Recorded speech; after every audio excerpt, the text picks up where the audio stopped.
त्यांचा मनाचा मोठा म्हणा किती होता तुम्ही विचार करा. एवढे वर्ष वनवास सहन करून, एवढी वर्ष स्वतःला हे करून सुद्धा परत त्यांना जावं लागलं. पण ती सीता माता होती म्हणूनच तेवढं पॉसिबल झालं, आणि दुसऱ्या कोणाला ते शक्य नव्हतं. आणि ही खरी कथा आहे की प्रभू श्रीरामांनी सीतामातेला परत पाठवलं नाही, परत वाल्मिकी ऋषींकडे किंवा अरण्यात म्हणा ते त्यांना सोडून आले नाही.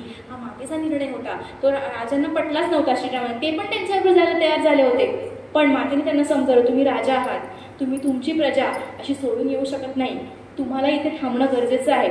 पण मी जाते, माझ्यावरती शंका आली आहे तर मी स्वतःला सिद्ध करेन, तुम्ही नका येऊ माझ्याबरोबर. त्यामुळे त्या निघून गेल्या.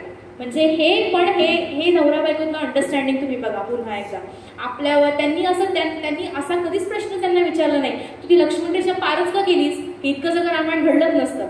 पण ते घडायलाच हवं होतं. नंतर त्याच्यानंतर तू अशी काय झालीस, तू ते गोल्डन हरिण जे आहे तू कशासाठी मला मागायला सांगितलंस, हे त्यांनी असे कधीही आरोप केलेले तुम्हाला अख्ख्या रामायणामध्ये बघितले. आपण सहज एकमेकांना हे तू असं केलंस म्हणून असं झालं, म्हणजे जे ब्लेम गेम आपण करतो ते तेव्हा नव्हते. त्याच्यामुळे ती जोडी राम सीतेची ते म्हणतात की आदर्श जोडी आहे नवरा बायकोची. आणि त्याच्यानंतर हे सगळं पूर्ण झालं, पण आपण 1-2 माणसांना विसरतो या सगळ्या रामायणामध्ये. ते म्हणजे एक लक्ष्मणाची पत्नी उर्मिला आणि दुसरी भरताची पत्नी मांडवी. उर्मिलेचं तुम्हाला माहिती आहे की लक्ष्मण जेव्हा जायला निघाले होते तेव्हा साहजिकच आहे उर्मिला पण तयार होणार. पण आता मग हे नेव्हर एंडिंग झालं असतं की मग हे पण गेले, मग ते मग सगळे चारी भाऊ आणि चारही त्यांच्या बायका जर वनवासाला गेल्या तर मग त्या अर्थच काही उरला नसतं त्या राज्याला की कोणीच इथे नाही. मग बघणार कोण, राजा दशरथांचं तर अंतर्निधन झालं होतं. त्याच्यामुळे लक्ष्मणाने उर्मिलेला समजावलं की तू इथेच थांब, मी जातो, 14 वर्षांनी आपण परत भेटू. पण तुम्हाला माहिती आहे की एक अशी कथा आहे, ती ही खरी खोटी की नाही मला ह्याच्याबद्दल काही माहिती नाही आहे, मी फक्त ऐकली म्हणून तुम्हाला सांगते. लक्ष्मणाने 14 वर्ष निराहार आणि निद्रा न घेता पूर्ण केले. पण ती जी सायकल आहे ती कोणीतरी पूर्ण केली पाहिजे ना, म्हणून असं म्हणतात की उर्मिला ही 14 वर्ष झोपली होती, तिने तिच्या नवऱ्याच्या वाटची निद्रा तिने पूर्ण केली. ही पण एक लक्ष्मण आणि उर्मिलेची अत्यंत चांगली जोडी आहे असं आपण सांगू शकतो. तिचा त्याग सगळ्यात जास्त आहे खरं बघायला गेलं तर, कारण तिचा नवरा तिच्या जवळ नव्हता. 14 वर्ष तिने त्याच्याशिवाय काढलेली आहे. आणि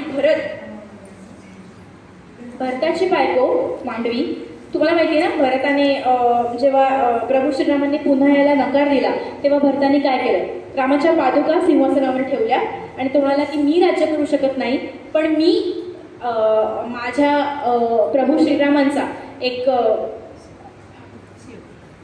सेवक म्हणून मी राज्याचा निर्णय घेईन, पण मी राजमहालात राहणार नाही. ते राज्याच्या बाहेर जसे प्रभू श्रीराम राहत होते मुनी वेशात तसे ते 14 वर्ष राहिले. पण मांडवी ही राजमहालातच राहत होती, त्यांनी तिला परमिशन दिली नाही की तू पण माझ्याबरोबर चल. म्हणजे उर्मिला आणि मांडवी ह्या दोघांना आपण खरं तर विसरतो रामायणामध्ये, पण त्यांचं पण तेवढंच कौतुक केलं पाहिजे, कारण तिचा नवरा हा तिच्याजवळच होता भरत, पण राज्याच्या बाहेर. म्हणजे स्वतः समोर आहे पण बोलू शकत नाही, स्वतः समोर आहे पण आपण त्याच्याशी काही डिस्कस करू शकत नाही, त्याला काही बघू शकत नाही. म्हणजे ही किती मोठं स्वतःच्या मनावरती कंट्रोल करायला पाहिजे हे मांडवीकडनं शिकायला पाहिजे. आणि शत्रुघ्न ह्याचं सुद्धा तेवढंच कौतुक आहे, कारण 2 भाऊ होते वनवासामध्ये. एका भावाने राज्याच्या बाहेर राहणं पसंत केलं होतं, तर सगळा राज्यकारभार तुम्हाला काय वाटतं कोणाच्या जीवावर झाला असेल, तर शत्रुघ्नने तो पूर्ण केला. आणि शत्रुघ्न याने 14 वर्ष त्याने काहीही त्याच्यामध्ये कमी न ठेवता संपूर्ण राज्यकारभार हा प्रभू श्रीराम जसा करतील तसा त्याने संपूर्ण 14 वर्षांचा राज्यकारभार केला. पण आता तुम्ही मला सांगा, आपण जर का एखादी गोष्ट 14 वर्ष सांभाळली असेल तर नंतर त्या गोष्टीचा मालक जर का आला तर आपल्याला काय वाटेल, 14 वर्ष मी एवढी मेहनत केली आणि आता हे अचानक आले, आता मला सगळं सोडायला लागणार आहे. हा त्याच्या मनात विचार सुद्धा आला नाही. म्हणजे मनाचा मोठेपणा तिथे पण बघा, बंधुप्रेम. 14 वर्ष त्याने ती गोष्ट स्वतःच्या मालकीची असं म्हणून नाही, स्वतःकडे जबाबदारी आहे म्हणून घेतली, स्वतःकडे ती पूर्ण केली आणि आल्यानंतर भावाला जशी आहे तशी परिपूर्ण केली. म्हणजे याच्यामध्ये सुद्धा सगळ्या या गोष्टी, अख्ख्या रामायणाच्या या गोष्टीमध्ये सगळ्यांकडनं एक गोष्ट कॉमन जी आपल्याला दिसते ती म्हणजे त्याग आणि समोरच्या नात्याच्या प्रती प्रेम. हे इतकं असल्यामुळे हे रामायण सगळ्यात जास्त पूजनीय आहे आपल्याला. धन्यवाद. याच्या